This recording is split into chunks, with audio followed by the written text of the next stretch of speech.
speak to you too, sir. How are you? Good. And you? Yes, sir. All Doing good. right. So far. So far.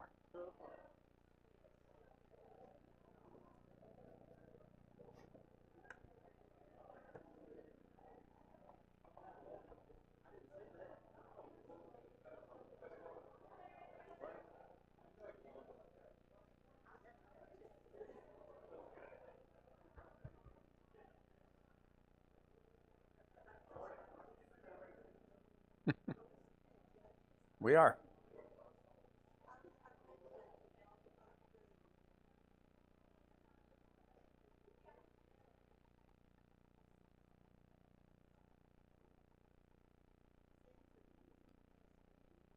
Yeah.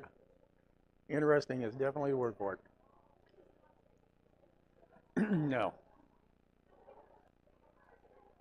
Alrighty, I'm time.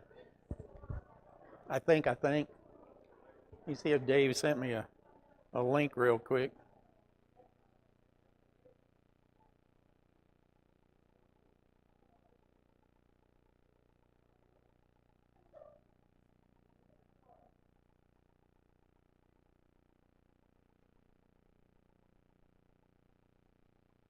Oh, it must be time. It just got quiet.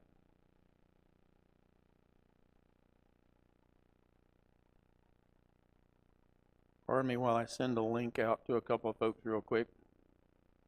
And then I'll park this thing. We're in Judges. We're talking about Samson. And just a reminder, the situation right now that we're in is a time when the Israelites have done evil in the sight of the Lord, and He has handed them over to the Philistines. Now, I don't know if this is a new oppression by the Philistines, or as I said, if it's a continuation of one that was mentioned before, where He handed them over to the Ammonites and the Philistines, and Jephthah took care of the Ammonites, and now Samson is beginning to take care of the Philistines. He won't do it. He will kill a lot of them, but he will not separate the Israelites from this particular oppression. It's not until the time of David that will take place. There's absolutely no evidence in this time of 40 years that the Israelites are under the oppression of the Philistines that they ever cried out to the Lord for relief. It's like they're happy in their misery. The Philistines are oppressing them. They pretty much have their will, but apparently they are not so bad that the Israelites are crying out to God. As a matter of fact, later, I think it's next week or next chapter, which will not be next week since we're going to have a combined class next week. But anyway, in the next chapter, the Israelites come to Samson and say, "What are you trying to do? Don't you realize that these guys are in charge? They're ruling over us. Why are you stirring up trouble?" I thought, well, that doesn't make sense. You would think they'd want to be out from under that. But they're happy in their misery. And Samson, as I said, does not deliver them. He will only begin this delivery that will take place slowly over many years. Samson, the name means little son. He was ruling, judging Israel for 20 years. He provided a little bit of light.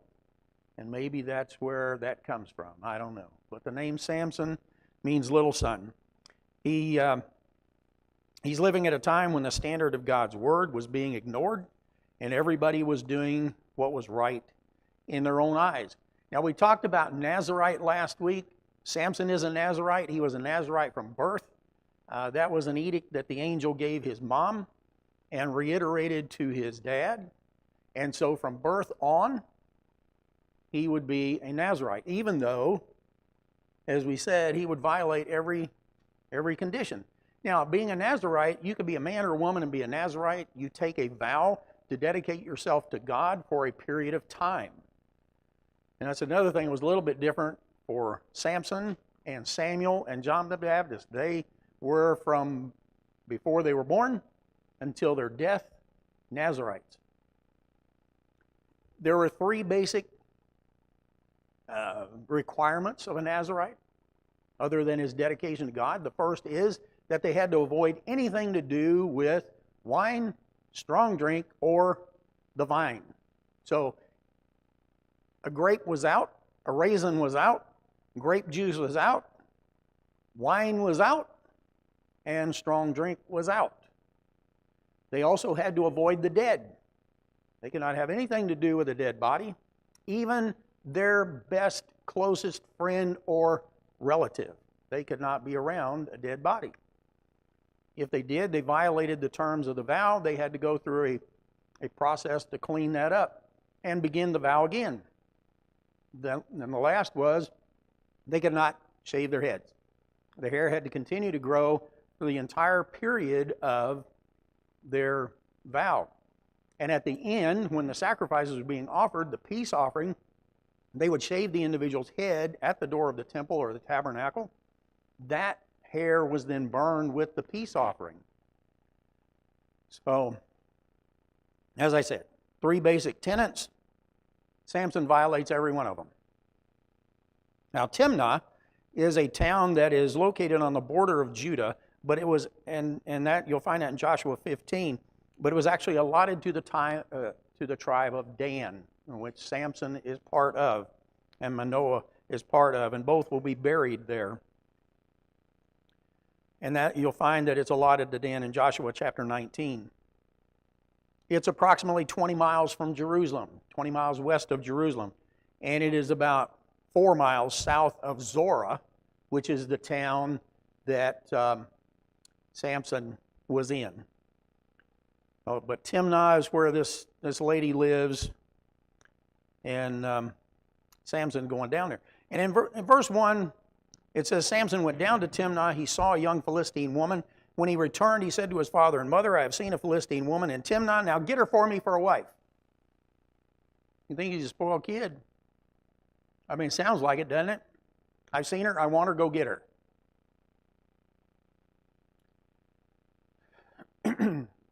Samson had a godly heritage. He's been raised to honor the Lord, but when Samson flips over this gal, he's not going to listen to his parents, and he's certainly not going to listen to God.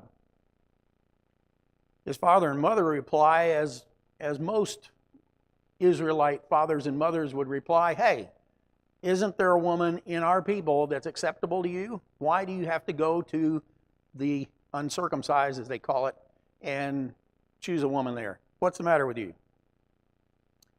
Throughout Israel's history, selecting a pagan spouse has always resulted in trouble. It would result in people being pulled away to worship false gods and not worshiping the Lord in heaven. And it is forbidden by the law. Exodus 34, verses 10 through 16, includes a lot of prohibitions for Israel when they're going into the new land, one of which was you don't intermarry. Similarly, in Deuteronomy chapter 7, verses 1 through 6, similar instruction as in Exodus, but with a stronger warning. And there he says, this is why I'm driving these people out.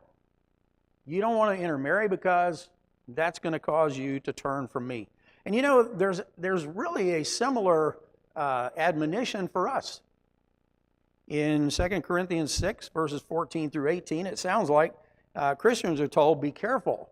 The arrangements that you have, whether that is a treaty, whether that is a business relationship, or even whether that is marriage, because you do not want to be unequally yoked with someone that is going to pull you away from God. The warning is to us similar to that. Well, Samson's response is interesting. He says, according to the NIV, get her for me, she is the one that's right for me. The New King James says, get her for me, she pleases me well. The New American Standard says, get her for me, she looks good to me. Now, all of those sound like the way we might say that I'm attracted to somebody, right? But if you look at the New American Standard, there's a footnote that says literally what he's saying is, she is right in my eyes. Now, if you're reading from the English Standard, that's the way it is translated too. Get her for me, she is right in my eyes. Now, I don't know about you, but as soon as I read that, it's like, ding, ding, ding, ding, ding. That sounds familiar, doesn't it? Because what is that verse that I told you that you need to kind of remember, because Judges are kind of geared around that verse. There's no king in Israel, and every man did what was right in his own eyes. And that's exactly what Samson's saying is, she is right in my eyes. I don't care what you said, God. You're not king in my life. I'm going to do what is right in my eyes. Deuteronomy chapter 6, verse 18 says that we should serve the Lord, obey His commandments, His statutes, His ordinances, and do what is right in His eyes. And if we do that, and this applied, of course, to the Israelites, then you'll be blessed and the Lord will drive out your enemies before you. That kind of implies if you don't do what is right in the Lord's eyes, He is not going to bless you. He is not going to drive out your enemies. As a matter of fact, He would say in another case, I will drive you out. What I intended to do for them or to them, I'm going to do to you, because you're not doing what I asked you to do. Look at verse 4. Verse 4 is one of those that'll make you scratch your head, or it does me, and every one of the commentators that I read. His parents did not know that this was from the Lord, who was seeking an occasion to confront the Philistines, for at that time they were ruling over Israel. And each translation reads something very similar. However, his father and mother did not know that it was of the Lord, for he was seeking an occasion against the Philistines. Now at that time the Philistines were ruling over. What do you think that means? You think God influenced Samson to choose this Philistine woman? Do you think it put that idea in his head? Or do you think God actually forced Samson to go choose this Philistine woman to be his wife? No, you need to go that way.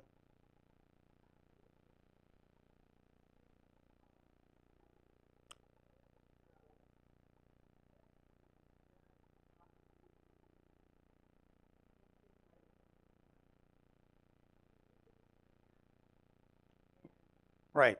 Samson is being Samson. Samson is being driven by his own desires.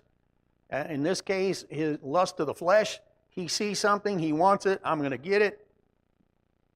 And God is working behind the scenes to accomplish what He wants to accomplish. You remember when we were talking about coming into this land, in the first couple of chapters of Judges, what were they told to do, the Israelites? What were they told to do when they come into this land? Drive them out, right? The first thing is you drive them out. If they don't leave, what? Wipe them out.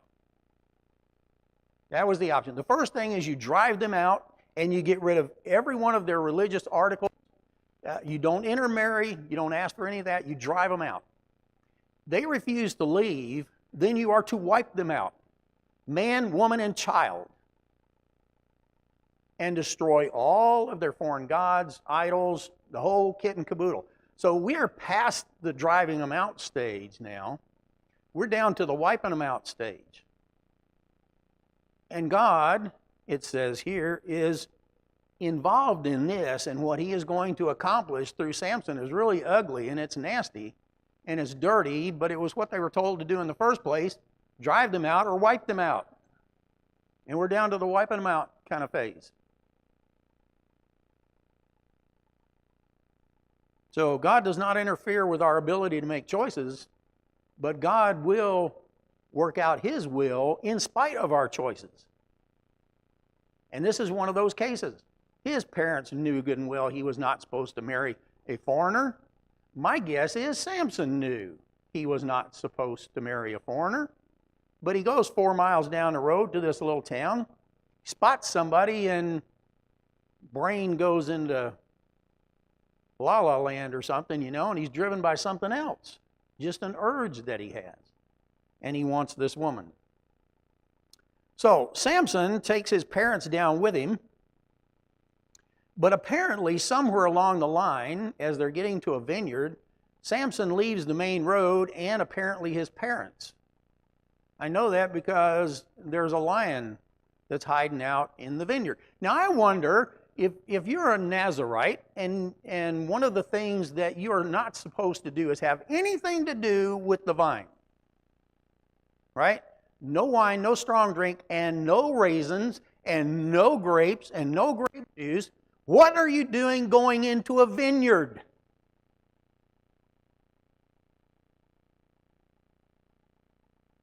There's nothing for you there, right? Do you think that lion was a message? I do. Now, it's interesting, too, that as the lion is coming after him, the Spirit of the Lord comes on Samson, and it gives him this amazing strength.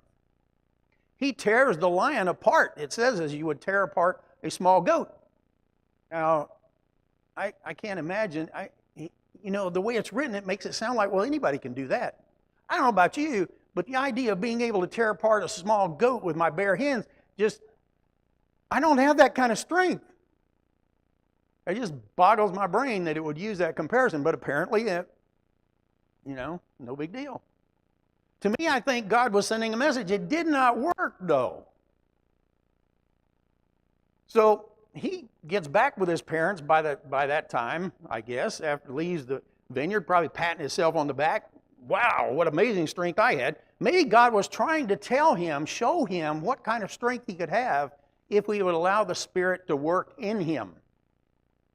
But there's nothing to this point in Samson's life that he's turning to God and asking for input, asking for guidance, seeking God's way. They go on down there, and he doesn't tell his parents, but it says here in verse 7, at least in the NIV, that he went and talked to the woman, and he liked her. In the New American Standard, it says she looked good to Samson, but there's another little footnote. And you know what that little footnote says? Literally, she was right in Samson's eyes. It's interesting that phrase is repeated twice, in verse 3 and also in verse 7, and I think it is right back to what I said earlier. There's no king in Israel, and everybody did what was right in his own eyes. There's no king in Samson's life, and he is doing what is right in his eyes.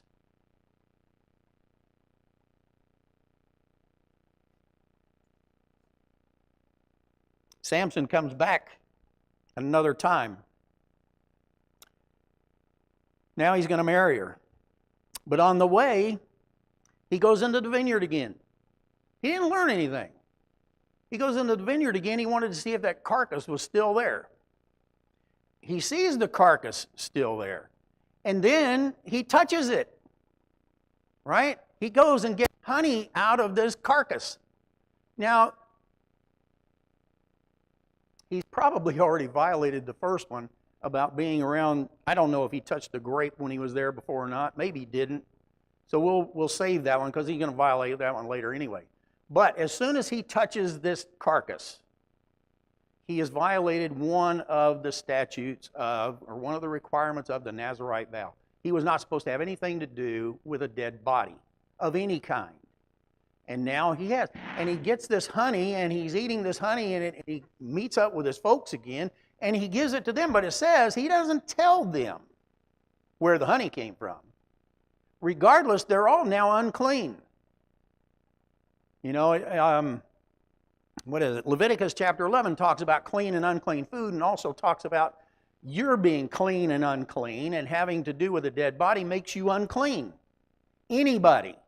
It violates the Nazirite vow for him, but it makes anybody unclean, and so they have to go through the time process, and I don't know if there's a sacrifice that's required in it. I know there's a time process. It's going to, at least through the day, they're unclean. But he doesn't tell his folks that. Anyway, he had an opportunity to brag, but they would know about the dead body then, and they would realize they're unclean, and instead, they go on down. When they get to this city, the father goes to see the woman. That probably means that his dad went and talked to her dad, and they kind of worked out the money arrangement here and what would take place during the service and all that kind of good stuff. They're working out the details. And Samson then, it says, made a feast, as was customary for bridegrooms. When he appeared, he was given 30 companions. He brought nobody with him. And they said, well, this isn't right. You know, he needs to have some folks there to share this feast with him for this week-long celebration that we're going to have. So they give him 30 guys to act as his companions for this feast. The Hebrew word that is translated feast there is a party that includes alcohol. That's specifically in the Hebrew word that is used there. So this is not a feast that is just a party. It is one that includes alcohol. Now, if he has not violated his prohibition of wine and strong drink before, or staying away from the vine before, guess what? He certainly has at this point. Throwing a party, having the alcohol, now he's 2 steps into totally violating the Nazirite vow. He has violated the dead body restriction, and now he has violated the restriction of staying away from the grape or grape products. His companions are there, and I don't know if he is trying to show himself up to them or not, but he says, let me tell you a riddle. And to make this interesting, if you can give me the answer within 7 days of the feast, I will give you 30 linen garments, 30 sets of clothes. If you can't tell me the answer, you must give me 30 linen garments and 30 sets of clothes. The translators think this is not just talking working clothes. These are talking really nice clothes. The linen stuff especially. But these are talking really nice clothes. So it's not just any old stuff. And these guys are like, okay, yeah, tell us the riddle. Let's hear it. So Samson replies, out of the eater is something to eat. Out of the strong, something sweet. For 3 days, these guys are coming up with ideas. 3 days, they're bouncing off Samson what their idea might be for solving this riddle. And they strike out. The word here that's translated riddle is K-H-I-D-A-H. Kiddah, I guess it is. Probably this is the best example in Scripture of a riddle, but this word is also translated with the Queen of Sheba as posing hard questions or difficult riddles to Solomon rather, in 1 Kings 10, verse 1.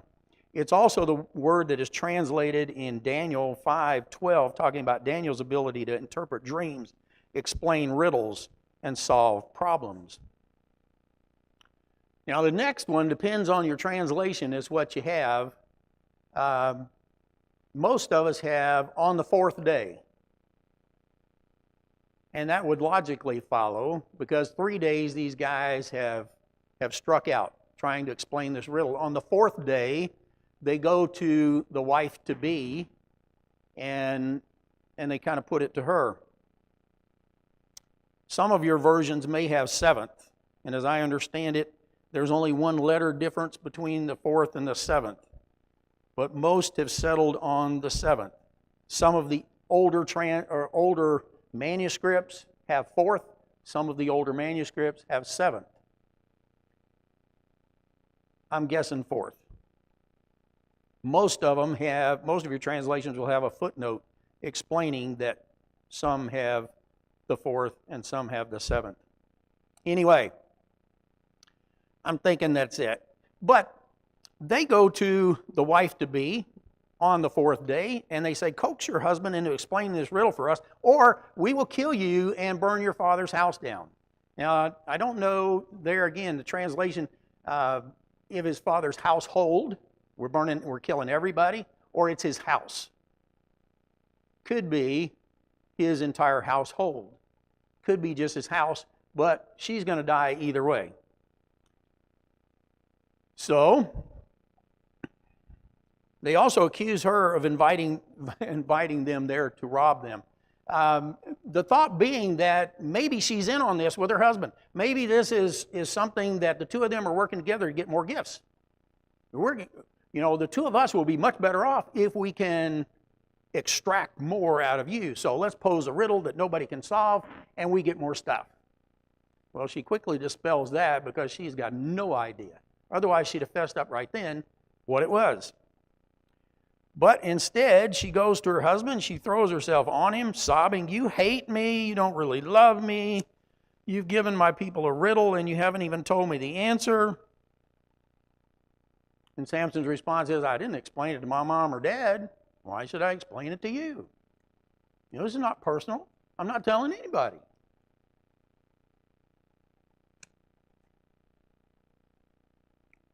Verse 17 says, she cried the whole week.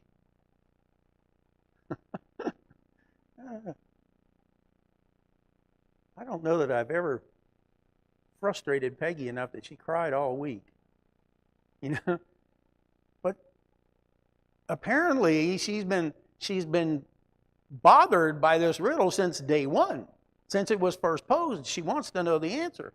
And now she really wants to know the answer. My guess is from day 4 forward, her crying got more intense and her yearning got more sincere because she really wanted. Now it's a matter of life and death. I have to know the answer. I have to know the answer. On the 7th day, he finally told her that she might be a lot like Solomon. Yeah, maybe. Maybe. I don't know. He finally gives her the answer. Because, it says, she continued to press him. One of the commentators says, well, you're on the 7th day. The 7th day is when the marriage should be consummated. Maybe she put it to him this way: if you don't tell me the answer, there won't be anything tonight, bud. I don't know. But he finally gives in, right? A week of crying hadn't worked, but maybe now the threat of, you think you're consummating this marriage tonight? Think again, bud. You better tell me the riddle. He fesses up, he tells her, and what does she do? She turns right around and tells everybody else. She's enticed him, she controlled him, and now she's betrayed him. That's kind of the way the world does us, right? We think sin looks good, and then we try it, and it's not so bad. Matter of fact, we might even get a little bit of enjoyment out of it, and so we try it again and again, and we suddenly realize that we don't control it, it controls us. And then, once it's got control of us, it betrays us. Guess what? It's really not fun anymore. Instead, it's demanding more of you than you wanted to give. It's taking more of you than you wanted to release. That's kind of what's happened to him too. So before sunset on this day, the men of the town come to him and they say, "What is sweeter than honey? And what is stronger than a lion?" And Samson throws out one of these lines that the commentators are still kind of scratching their heads over. "If you hadn't plowed with my heifer, you would not have solved my riddle." What is a heifer? Yeah, it's a young cow, young female cow that has not had a calf. Now, I'm told that you don't normally plow with a heifer, right? Instead, you want a big ox. Instead, you want a bull. Instead, you want a horse, but not a young female cow. Hasn't even delivered a calf yet. So most of the commentators are to the point of, it was either he's saying, you manipulated my wife, you cheated, or you broken the rules. They don't really know that maybe this was some kind of a saying that was typical in that day, but He is saying, you guys didn't play fair. You didn't play fair. You were supposed to figure this out. You weren't supposed to manipulate my wife into giving you the answer. You couldn't have done it on your own. And perhaps he didn't push it further than that, but rather agrees to get the garments because maybe he found out they had threatened his wife, or his wife-to-be still in this particular case. Maybe he knew there was a death threat here. So Samson, for his part, is enraged, probably to the point that he's seeing stars in front of him. But the Spirit of the Lord, it says, comes on him again. He goes approximately 20 miles away to Ascalon and kills 30 men. Just for the fun of it. Steals their clothing. He must have killed them in a way that it didn't get blood on those clothes, because when he goes back, the people are not alerted to the fact that the clothes are bloodied. The clothes must be in good condition. And yet, the word that it says here, stripped them of their belongings, literally means he took the clothes off their back and probably took the linen garments in their closet. Like I said, these are not working clothes. He didn't just pick the beggars off in Ascalon. He took the rich and the powerful out of that city and he killed them. He murdered them in such a fashion the clothes were not dirtied. He strips them, takes the linen garments out of their closet, and takes this back then and gives it to these 30 guys. And he is still so angry that he goes home to mom and dad. When the marriage feast should be over and the marriage should be consummated, he's not there. Instead, he's fuming. He is so angry he can't hardly stand it, and he's gone home to mom and dad. So, what happens with this lady? The woman that he was going to marry. Samson's wife was given to the friend who had attended him at his wedding. The ESV and New King James say his companion who had been his best man. The New American Standard just says his companion who had been his friend. So out of that 30 maybe, or maybe this is 31, I don't know. It was not somebody that came down with Samson, but somebody amongst this crowd that was the closer of the friends, it sounds like. The one that was going to stand next to him at the final ceremony, it sounds like. I don't know. But he was given to her. The marriage could not be legally binding until it was consummated. And the bride or the father doubted that that would ever happen. He didn't want to disgrace. He didn't want her disgraced and to be unmarriageable because her husband had abandoned her at the wedding feast. So he hastily arranges another marriage for her and gives her to the best man, or the companion that was there. What a turn of events. And it's going to result in even more problems when Samson returns to claim his wife. But we'll get to that in about 2 weeks. Anyway, I guess what we need to know, what we need to realize, is that God is powerful enough to work through some of the stupid things that we do, some of the stubborn things that we do, some of the really bad things that we do, and get His will accomplished. Now, the sad thing for us is we don't get on board, we're going to get left out, but God's will take precedence, and God's will be accomplished. Even when you're a man like Samson, that you're ruled by your feelings, you're ruled by your anger and your pride, and not thinking properly. Thank you much for your attention today, and we'll pick up in 2 weeks with chapter 15.